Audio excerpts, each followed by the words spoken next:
Change பாத்தீங்களா? Wicket keeper யார் பண்ணாங்கன்ட்டு? Samson தான் பண்றான். எப்படி ஒரு மேட்ச்சுக்கு விக்கெட் கீப்பர் எப்படி பண்ண விடுவாங்க? எல்லா மேட்சும் ஆட போறாரு. இல்ல ரிங்கு இல்ல சிங் தான் டிராப் அதான் பண்ணி அதுதான் எனக்கு இதே பிளேயிங் லெவன் தான் போவாங்க. நான் இப்ப அதான் சொன்னதெல்லாம் நான் சொல்ல பழிக்குது. வந்தேன். ஃபைனல்ல இன்னைக்கு சஞ்சு சாம்சன் தான் அடிக்க போறாரு. அதை மட்டும் நோட் பண்ணி வச்சுக்கோங்க. அப்புறம் என்ன அத வந்துட்டு இல்லன்னா மறுத்துற போறீங்க. அப்புறம் பாத்துக்கோங்க. சரி அடிச்சா பாத்துக்கலாம். அதான் நான் சொன்னேன். ம். அதான் நான் சொல்ல வரேன். சஞ்சு சாம்சனுக்கு நல்ல ஸ்டார்ட் கிடைச்சது. இதுக்கு முன்னாடி கிடைச்சது இன்னைக்கு நல்ல ஸ்டார்ட் கிடைச்சது.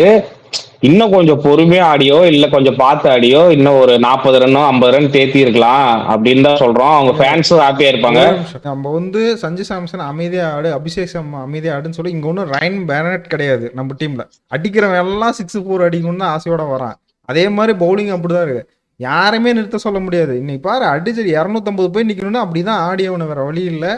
நம்ம அபிஷேக் சர்மா டக் அவுட் இல்ல, ஆனாலும் நீங்க சொல்றது கரெக்டான பாயிண்ட் தான். 2 பேருமே கரெக்டா தான் சொல்றீங்க.